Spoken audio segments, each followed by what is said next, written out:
पुढे। परंडा शहरातील जयभवानी गणेश मंदिरात श्री गणेश जयंती मोठ्या उत्साहात साजरी करण्यात आली। सालाबादप्रमाणे यंदाही मोठ्या उत्साहात श्री गणेश जयंती उत्सव साजरा करण्यात आला।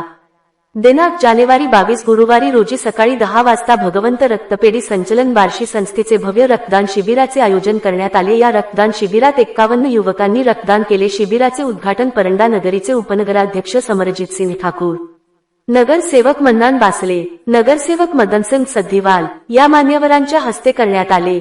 यावेळी उद्योजक धीरजसिंह ठाकूर, जयभवानी गणेश मंडळाचे पदाधिकारी ॲड अनिकेत काशीद, पंकज नांगरे, प्रशांत नांगरे, जयंत काशीद, आपला लोकरे, कुणाल जाधव, अतुल काशीद, आकाश काशीद, सनी काशीद, आदित्य नांगरे, बॉबी काशीद, शंतनू खर्डेकर, योगेश मस्के, ओमकार काशीद, विनायक काटवटे, मयूर जाधव, सुजय जाधव, सचिन बाळू आगरकर, रोहन आगरकर इतर मंडळाचे पदाधिकारी उपस्थित होते। श्री गणेश जन्मोत्सव व महाआरती करण्यात आली। यानंतर भाविकांना महाप्रसाद वाटप करण्यात आला। परंडा परिसरातील शेकडो भाविक भक्त उपस्थित होते। जनहितार्थ न्यूज, एक पाऊल पुढे। मुख्य संपादक धनंजय गोफणे। आपल्या परिसरातील बातम्या पाहण्यासाठी चॅनलला सबस्क्राईब करा, व्हिडिओला लाईक करा आणि बेल आयकॉन दाबायला विसरू नका।